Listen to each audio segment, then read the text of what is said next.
Oi, pra ti que é novo aqui no canal, eu sou a Adri Toigo, professora de Educação Física, doutora em Biomecânica pela Universidade de Burgos, na Espanha, e o vídeo de hoje é o 7º da playlist Batalha de Artigos. Essa série acontece lá no Instagram, a gente coloca 2 artigos de temas sugeridos pelos nossos seguidores e o artigo mais votado é dissecado pela gente aqui no YouTube.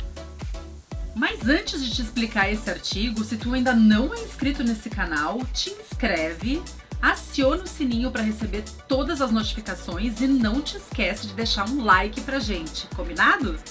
Também te inscreve no nosso Instagram, no @efcomvinho, para saber quando a gente lança vídeos novos em primeira mão e também para ter dicas de tudo relacionado ao mundo do trabalho acadêmico. E produção, roda a vinheta!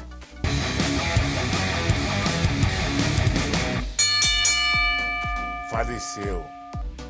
E com 69% dos votos, o artigo vencedor dessa batalha foi escrito por Tinsley, Urbina, Mullins, Outlaw, Hayward, Stone, Foster, Wilborn, Taylor, intitulado Influence of a Thermogenic Dietary Supplement on Safety Markers, Body Composition, Energy Expenditure, Muscular Performance and Hormone Concentrations, a randomized, placebo-controlled, double-blind trial. Esse artigo foi publicado no Journal of Sports and Science Medicine em 2017, volume 16, número 4, páginas 459 a 467.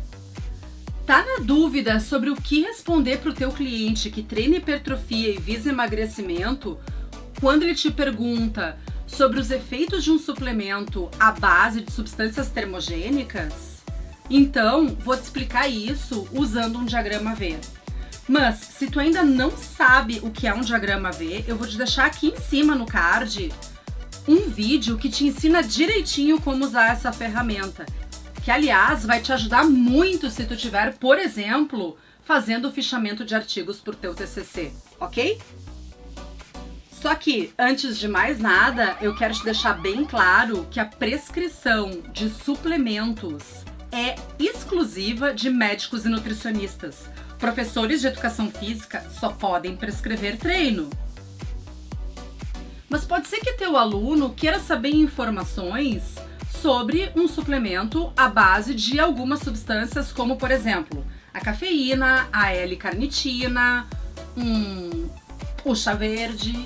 E aí, o que tu vai responder?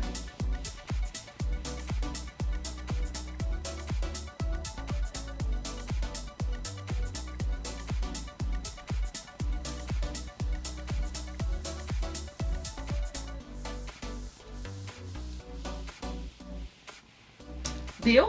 Posso falar? Obrigada! De nada!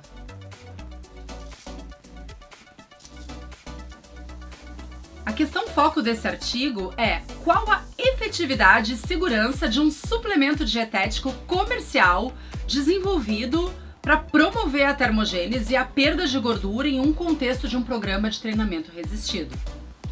Visão de mundo.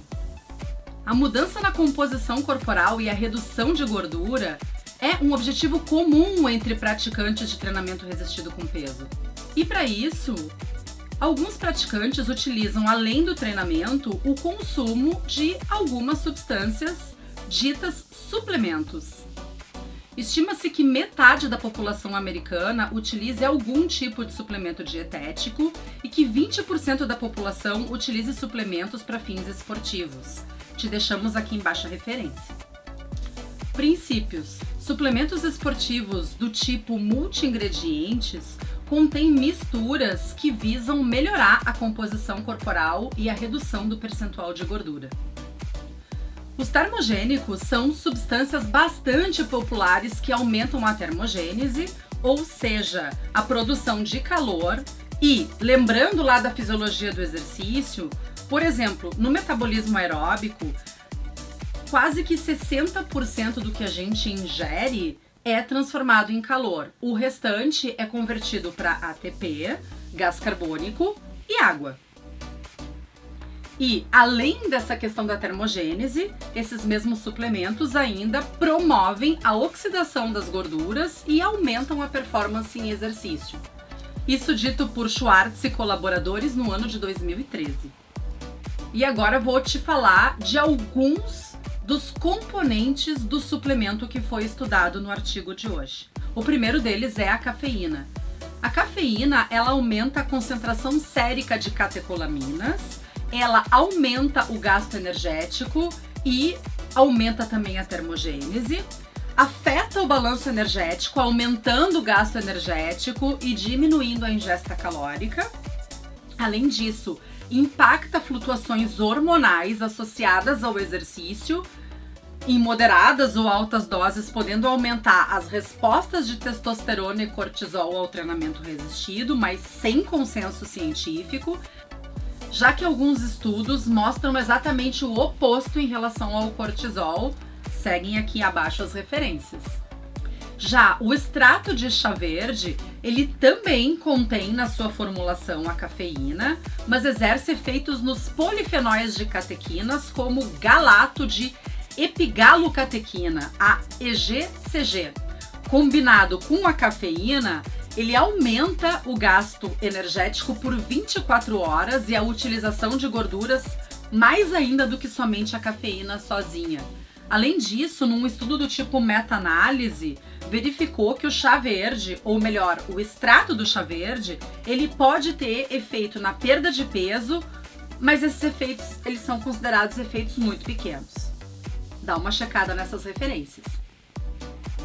Já a L-carnitina, muito popular no início dos anos 2000, promove pequenas perdas de peso em indivíduos obesos e ou diabéticos.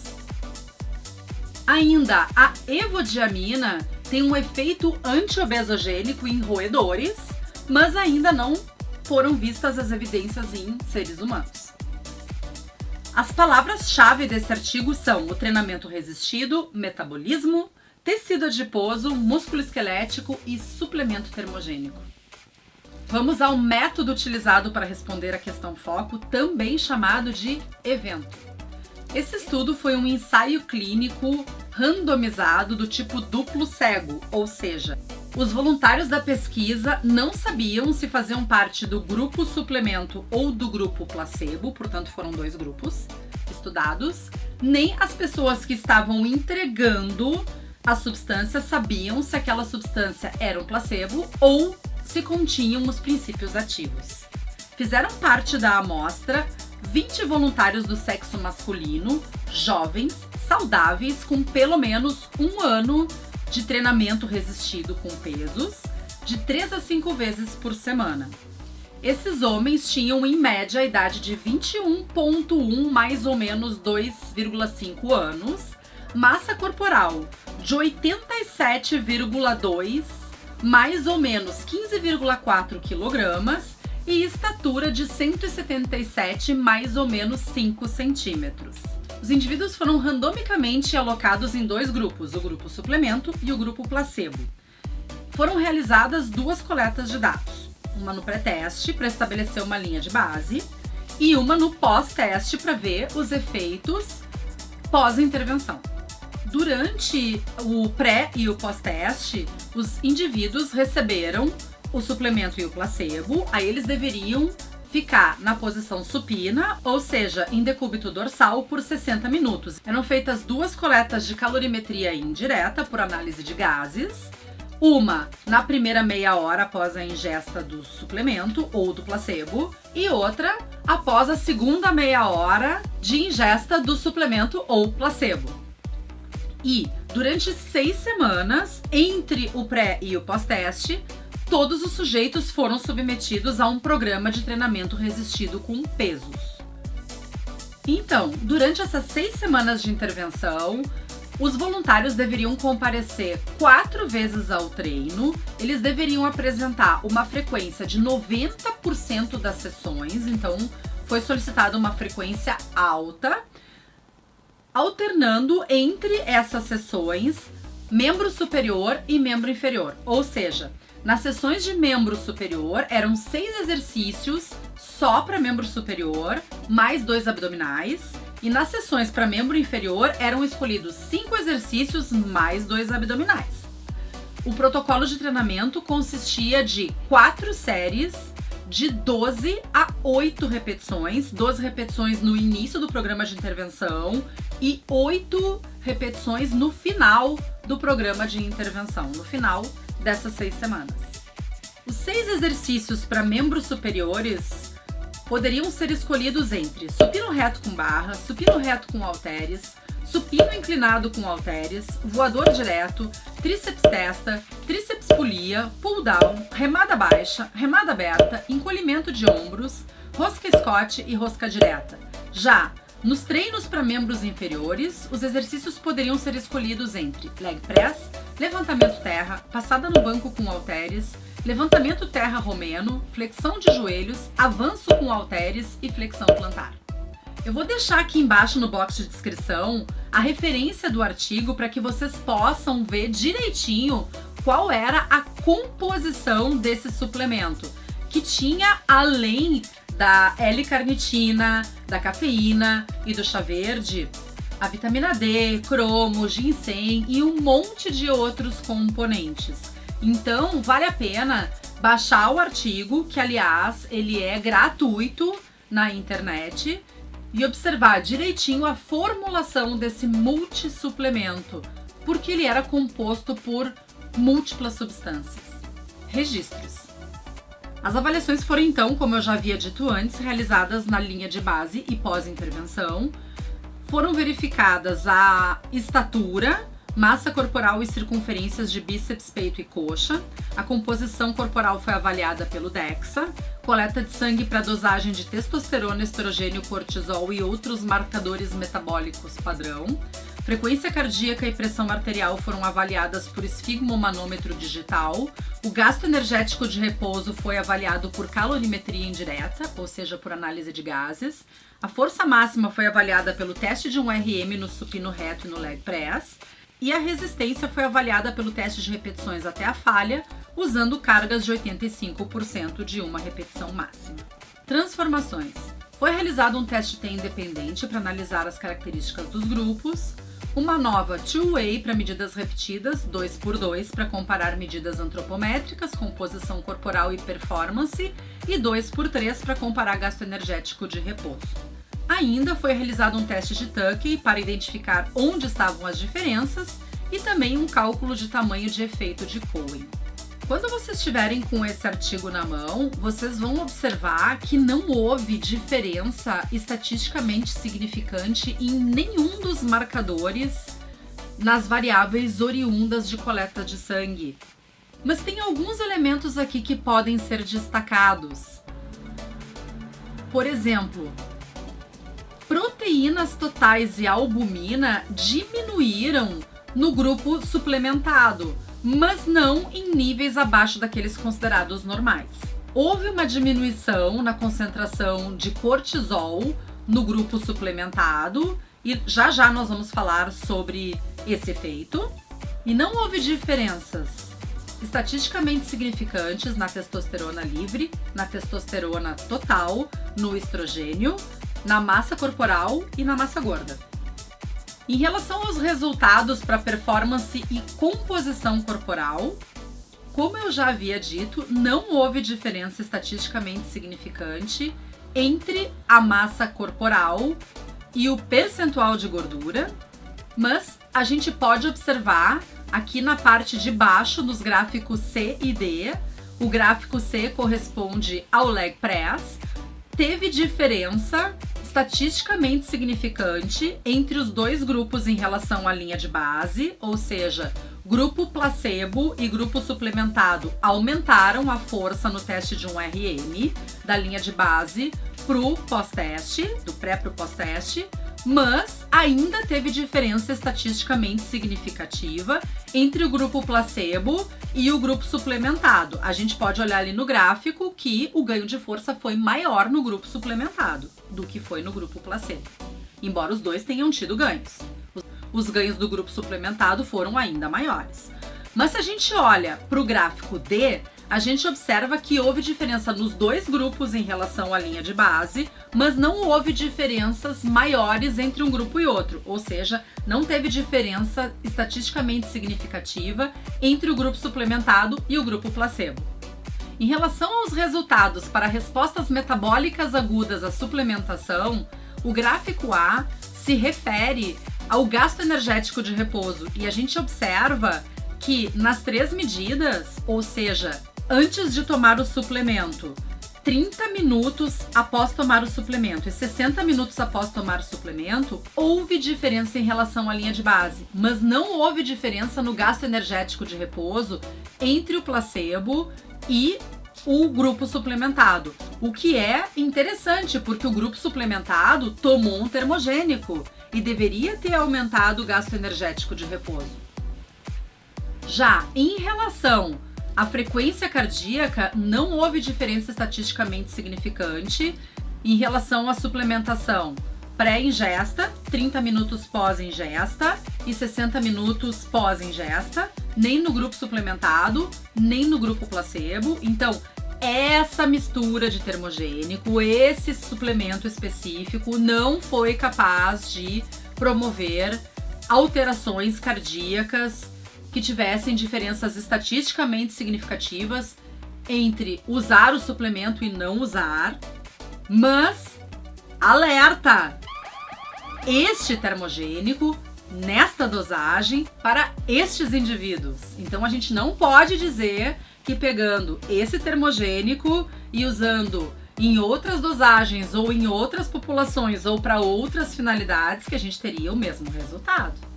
E os gráficos C e D mostram que também não houve diferença estatisticamente significante entre linha de base 30 e 60 minutos pós ingesta de suplemento ou placebo nas variáveis de pressão arterial sistólica, que é o gráfico D, e pressão arterial diastólica, que é o gráfico C. O que a gente pode aprender com esses resultados? Bom, em relação aos efeitos do cortisol, parece interessante que essa diminuição de 16% no grupo suplementado em relação à concentração do cortisol pode interferir positivamente numa diminuição do catabolismo, mas isso ainda está inconclusivo. Em relação à força, nós vimos que houve sim uma diferença estatisticamente significante no grupo suplementado em relação à força no teste de um RM para leg press. E aí os autores aplicaram um teste de tamanho de efeito e observaram um efeito moderado para ganho de força no leg press no grupo suplementado e um efeito de tamanho pequeno no grupo placebo. Ou seja, o resultado foi positivo, os dois grupos aumentaram a força no leg press, mas não foi assim um aumento uau, né? Teve aumento, o aumento foi maior para o grupo suplementado, mas nada que tenha chamado tanta assim a atenção. E quando a gente compara os resultados em relação ao tamanho de efeito no supino reto, os dois grupos, o suplementado e o placebo, tiveram tamanho de efeito apenas trivial. E aí a gente poderia estar se perguntando, como assim as mesmas pessoas tomaram o mesmo suplemento e tiveram efeitos diferentes entre a parte superior e a parte inferior do corpo? Pode isso, produção? Pode ser que tenha sido efeito do programa de TRP e não do suplemento, porque nós não sabemos como era o treinamento dessas pessoas antes de elas começarem o programa de intervenção. Então, se essas pessoas não estavam submetidas a um programa que treinassem de forma equalitária membro superior e membro inferior, vamos dizer que esse grupo avaliado treinasse com mais ênfase a parte superior do corpo, talvez ela tivesse uma janela de adaptação maior para a parte inferior. E aí a justificativa está no tipo de treino prévio à intervenção e não no suplemento. Além disso, em relação ao gasto energético de repouso, após os primeiros 30 minutos de ingesta de suplemento e placebo, o gasto energético de repouso apresentou um aumento de modo similar. Então, demorou um pouquinho mais de tempo para o termogênico começar a fazer efeito. E isso teria que ser pensado por parte de quem prescreve esses suplementos, inclusive, quanto tempo, se fosse o caso, esse indivíduo teria que fazer uso desse suplemento. Então, são questões que precisam ser analisadas, discutidas na hora da prescrição, ou com o médico ou com o nutricionista. Próximo aos 60 minutos, pós-ingesta do suplemento, o gasto energético de repouso foi 11,5% maior no grupo suplementado. Então, sim, já começou a haver um gasto energético um pouquinho maior entre esses grupos, mas também sem diferença estatisticamente significante. Bom, e quais foram as asserções de conhecimento ou as respostas à questão foco dos autores? O suplemento estudado, proposto para promover termogênese e perda de gordura, demonstrou ser seguro na dosagem aplicada em um período de 6 semanas, mas não trouxe benefícios notáveis em termos de composição corporal, perda de gordura e adaptação muscular ao programa de treinamento proposto. O uso do suplemento aumenta o gasto energético de repouso, mas nada muito diferente do que ocorreu com o grupo placebo.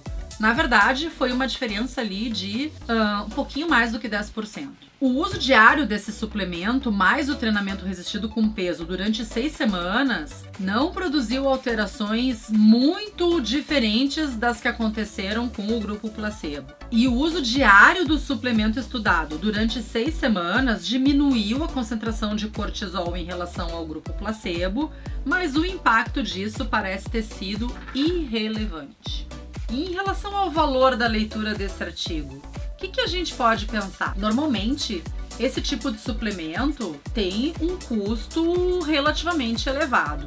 E sabendo de todos esses resultados, o que tu acha, minha bruxinha? Vale a pena usar esse tipo de suplemento? Os autores mostraram que esse suplemento, sendo utilizado na dosagem aplicada durante o tempo de intervenção, que foi agudo, foi um tempo de 6 semanas, aparentemente ele foi seguro para homens jovens treinados, ou seja, para especificamente essa amostra que foi estudada. Mas a gente não sabe o que aconteceria se um cardiopata usasse esse tipo de substância, um idoso, um hipertenso, um diabético. Não sabemos. O artigo não nos traz esse tipo de resultado. Então, muito cuidado quando a gente está interpretando resultados de estudos anteriores. Esses resultados valem para esta amostra. E a gente viu que foi uma amostra pequena, formada por 20 homens jovens, adultos treinados. Então, esses resultados não se aplicam, eles não podem ser generalizados para toda a população. Outro ponto importante que vale a pena ser reforçado é que a gente não sabe o que aconteceria se esse suplemento fosse utilizado por um longo prazo. Ou seja, isso foi um estudo agudo. Os autores não falam sobre os efeitos crônicos nas mesmas variáveis, nos mesmos marcadores a longo tempo. Pode ser que os benefícios melhorassem, que os efeitos em termos de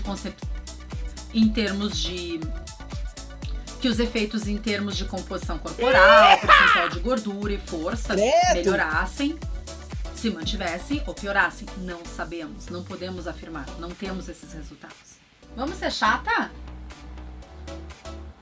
Professores de educação física não podem prescrever suplementos. Professores de educação física só podem prescrever treino, combinado? Isso quer dizer que esse vídeo é de caráter informativo. Ou seja, se teu aluno te pergunta sobre esse tipo de suplemento, esse tipo de informação, tu podes dar, mas não podes indicar ou dosificar esse tipo de suplemento. Nem esse, nem nenhum outro. Vamos lembrar que isso é trabalho do médico e do nutricionista. Então, ficou alguma dúvida? Tens alguma contribuição para agregar esses resultados? Tens algum outro artigo para nos sugerir que contradiz esses resultados? Põe aqui para nós num comentário. Se tu acha que esse vídeo te ajudou de alguma forma, compartilha ele com os teus colegas, te inscreve nesse canal, ativa o sininho para receber as notificações de vídeos novos E não esquece de deixar teu like, que é muito importante para a divulgação desse vídeo e para o crescimento desse canal. Não te esquece também de te inscrever no nosso Instagram.